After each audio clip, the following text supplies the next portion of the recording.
আসসালামু আলাইকুম। আজ আমি আপনাদের সঙ্গে শেয়ার করব হাঁসের মাংস ভুনা।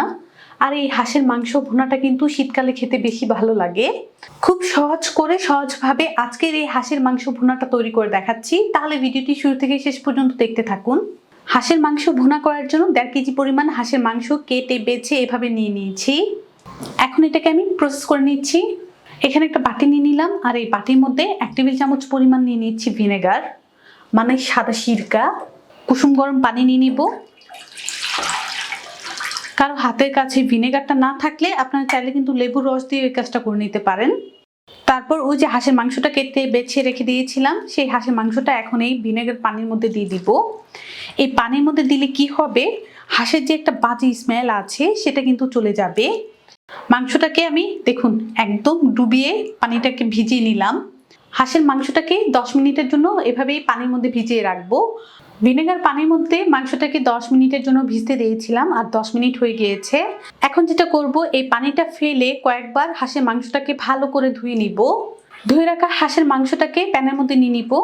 3 টেবিল চামচ পরিমাণ দিয়ে দিচ্ছি পেঁয়াজ বাটা, 2 টেবিল চামচ পরিমাণ দিয়ে দিচ্ছি রসুন বাটা, আদা বাটাও আমি 2 টেবিল চামচ পরিমাণ দিয়ে দিব।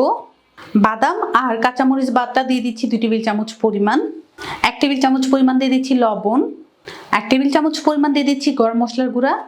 1 টেবিল চামচ পরিমাণ দিয়ে দিচ্ছি ভাজা জিরার গুঁড়া। 1 টেবিল চামচ পরিমাণ দিয়ে দিচ্ছি হলুদের গুঁড়া। 1 টেবিল চামচ পরিমাণ দিয়ে দিব ধনিয়ার গুঁড়া। আর সাথে দিয়ে দিচ্ছি 2 টেবিল চামচ পরিমাণ লাল মরিচের গুঁড়া। ঝালটা কিন্তু আপনাদের পছন্দ অনুযায়ী বাড়িয়ে কমিয়ে নিতে পারবেন। সাথে দিয়ে দেব 1/4 কাপ সরিষার তেল। হাঁস ভুনাটা করার সময় অবশ্যই চেষ্টা করবেন সরিষার তেলটা দেওয়ার জন্য। সবকিছু ভালো করে হাত দিয়ে আমি মাখিয়ে নেব। আর এই কাজটা করার সময় অবশ্যই হাত দিয়ে এভাবে মাখিয়ে নেবেন। যত ভালো করে এটাকে মাখিয়ে নেবেন ততই কিন্তু মাংস ভুনাটা খেতে ভালো লাগবে। হাতের সাহায্যে ভালো করে আমি মাংসের গায়ের সাথে মশলাটা লাগিয়ে নিব। ভালো করে আমি হাত দিয়ে মশলাটাকে মাংসের সাথে মিশিয়ে নিলাম। আর এখন যেটা করব, এই ম্যারিনেট করা মাংসটাকে 5 মিনিট ঢাকনা দিয়ে ঢেকে সাইডে রেখে দিব। এভাবেও যদি রেখে দেন তাহলে কিন্তু হাঁসের যে বাজে স্মেলটা আছে সেটা মাংস ভুনার মধ্যে থাকবে না। হাঁসের মাংস রান্না করার জন্য চুলার মধ্যে আমি প্যান বসিয়ে দিলাম। আর এখানে 1/2 কাপ পরিমাণ রান্নার তেল দিয়ে দিচ্ছি। আমি সরিষার তেল আর সয়াবিন তেল দুইটা দিয়ে কিন্তু হাঁসটা রান্না করতেছি। তারপর দিয়ে দিচ্ছি 4টা তেজপাতা, 4 টুকরো দারচিনি, একটা বড় এলাচ, 5টা ছোট এলাচ আর 6-7টা লবঙ্গ। এগুলো তেলের সাথে কিছুক্ষণ ভেজে নিচ্ছি। গরম মশলাগুলো তেলের সাথে কিছুক্ষণ ভেজেছি। 1.5 কাপ পরিমাণ পেঁয়াজ কুচি দিয়ে দিব।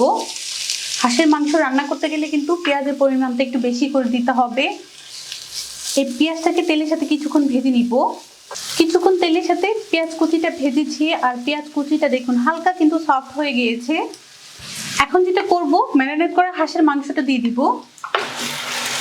হাঁসের মাংসটা দিয়ে দিলাম। স্প্যাচুলা দিয়ে ভালো করে আমি নেড়ে চেড়ে দিচ্ছি। অল্প করে পানি দিয়ে দিচ্ছি। স্প্যাচুলাটা দিয়ে আমি একটু নেড়ে দিব। চুলা আঁচটা কিন্তু আমার মিডিয়ামে আছে। এই মিডিয়াম আঁচে আমি একটা ঢাকনা দিয়ে ঢেকে মাংসটাকে কিছুক্ষণ কষানোর জন্য রেখে দিচ্ছি। ঢাকনা দিয়ে ঢেকে এভাবেই রেখে দিয়েছিলাম 5 মিনিটের জন্য। আর এই 5 মিনিটের মধ্যে দেখুন মাংস থেকে কিন্তু অনেকটা পানি ছেড়েছে। হাঁসের মাংস যত বেশি আপনি কষাবেন ততই কিন্তু খেতে ভালো লাগবে। মাংসগুলোকে আমি নেড়ে দিলাম। এখন আবারও ঢাকনা দিয়ে ঢেকে আরো 10 থেকে 15 মিনিট মাংসটাকে কষিয়ে নিব। প্রায় 10 থেকে 12 মিনিট পর ঢাকনা খুলে দেখছি কি অবস্থা। এর মাঝে কিন্তু আমি ফাঁকে ফাঁকে ঢাকনাটা খুলে নেড়ে দিয়েছিলাম। যদি আপনারা ঢাকনা খুলে একটু পর পর না নেড়ে দেন তাহলে কিন্তু প্যানের নিচে লেগে যাবে, আর লেগে গেলে কিন্তু হাঁসের মাংসের ভুনাটা খেতে ভালো লাগবে না। আর দেখুন মাংস থেকে কতটা পানি ছেড়েছে। মাংসের পানি দিয়ে কিন্তু মাংসটা কষাচ্ছি, আর কি সুন্দর একটা ফ্লেভার ছড়াচ্ছে। ওই যে বললাম যত বেশি হাঁসের মাংসটা কষাবেন ততই কিন্তু খেতে ভালো লাগবে। তো আমি আবারও ঢাকনা দিয়ে ঢেকে আরো কিছুক্ষণ এটাকে কষিয়ে নিব। কিছুক্ষণ রেখে দিয়েছিলাম ঢাকনা দিয়ে ঢেকে মাংসটাকে কষানোর জন্য। একটা হাতল দিয়ে মাংসটাকে নেড়ে দিব। আমি বলেছিলাম 10 থেকে 15 মিনিট এটাকে এইভাবেই কষিয়ে নিব। 10 থেকে 15 মিনিট যখনই মাংসটা কষাবেন ঢাকনা খুলে কিন্তু কিছুক্ষণ পর পর নেড়ে দিতে হবে, না হলে কি হবে প্যানের নিচে কিন্তু লেগে যাবে। আর লেগে গেলে কিন্তু আমাদের হাঁসের মাংস ভুনাটা খেতে ভালো লাগবে না।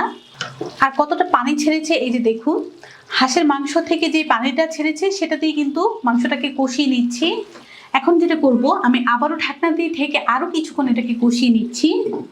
ঢাকনা দিয়ে ঢেকে আরো কিছুক্ষণ আমি এভাবেই মাংসটাকে কষিয়ে নিয়েছি। আর ওই যে বললাম, ঢাকনা খুলে খুলে কিন্তু একটু পর পর নাড়া দিতে হবে।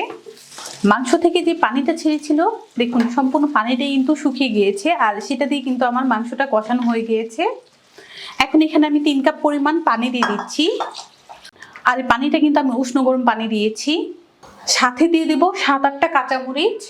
এখন ঢাকনা দিয়ে ঢেকে আবারও এটাকে সেদ্ধ হওয়ার জন্য রেখে দিব। ঢাকনা দিয়ে ঢেকে আরো কিছুক্ষণ আমি এভাবেই রেখে দিয়েছিলাম। আবারও হাতলটা দিয়ে নেড়ে মিশিয়ে নিব। আর যে ঝোলটা দিয়েছি দেখুন, এটা কিন্তু অনেকটাই টেনে এসেছে। যেহেতু হাঁসের মাংসটাকে আমরা ভুনা ভুনা করব, তা আমি কিন্তু ঝোলটাকে আরো কিছুটা টানিয়ে নিব। আচ্ছা, আমি লবণটা চেক করে দেখছি। এখানে আমার আরো অল্প পরিমাণ লবণ লাগবে। আমি এখানে আরো 1 চামচ পরিমাণ লবণ দিয়ে দিচ্ছি। লবণটা দেওয়ার পর হাতলটা দিয়ে মিশিয়ে দিব। আর ঢাকনা দিয়ে ঢাকবো না, এভাবে আরো কিছুক্ষণ রেখে দিব। ঢাকনা ছাড়া কিছুক্ষণ জাল করেছি, ঝোলটা কিন্তু আরো একটু শুকিয়ে গিয়েছে। আর এই যে ভুনা ভুনা হয়ে গিয়েছে, মানে আমাদের হাঁস ভুনাটা কিন্তু রেডি। এখন আমি চুলা থেকে হাঁসের মাংস ভুনাটা নামিয়ে নিব। আজকের হাঁসের মাংসটা আমি খাবো ব্রাহ্মণবাড়িয়ার বিখ্যাত ছিটরুটি পিঠা দিয়ে। পিঠা বানানোর জন্য চুলার মধ্যে আমি একটা ফ্রাই প্যান বসিয়ে দিলাম। আর এখন এই ফ্রাই প্যানের মধ্যে তেল পানি দিয়ে দিব। তারপর ব্যাটারটা দিয়ে দিচ্ছি। এই পিঠার সম্পূর্ণ ভিডিওটি দেখতে চাইলে কিন্তু চ্যানেলটা ভিজিট করে আসতে পারেন। আর এই পিঠাটা কিন্তু এভাবে ছিটিয়ে ছিটিয়ে দিতে হয়। হাঁসের মাংস দিয়ে কিন্তু এই পিঠাটা খেতে বেশ মজা লাগে। আপনারা চাইলে কিন্তু ভাত, পোলাও, পরোটা, রুটি যে যেভাবে চান হাঁসের মাংস দিয়ে খেতে পারবেন। আমি এই পিঠাটা দিয়ে সার্ভ করব, মানে আজকে এই পিঠাটা দিয়ে খাবো। এভাবে কিছুক্ষণ রেখে দিচ্ছি। পিঠাটা দেওয়ার পর কিছুক্ষণ অপেক্ষা করেছি, আর দেখুন প্যান থেকে কিন্তু পিঠাটা ছেড়ে আসতেছে। হাতে এইভাবে টান দিলে কিন্তু উঠে আসবে, এই যে। তারপর এই জায়গাটা ধরে এভাবে ফোল্ড করে নিব। আর এই যে রেডি হয়ে গেল আমাদের ছিটরুটি পিঠা কিংবা ছিটা পিঠা। হাঁসের মাংসটাকে আমি পরিবেশন করে নিচ্ছি। দেখতে কতটা লোভনীয় হয়েছে দেখুন। এইভাবে যদি হাঁসের মাংস টিপসগুলো ফলো করে রান্না করেন, তাহলে কিন্তু হাঁসের মাংসের মধ্যে কোনো রকমের বাজে স্মেল থাকবে না। আমি আশা করছি আমার এই হাঁসের মাংসের রেসিপি আপনাদের ভালো লেগেছে। ভালো লাগলে অবশ্যই একটা লাইক দিবেন, চ্যানেলটাকে সাবস্ক্রাইব করবেন। সবাই ভালো থাকবেন, সুস্থ থাকবেন, আমার জন্য দোয়া করবেন। আল্লাহ হাফেজ।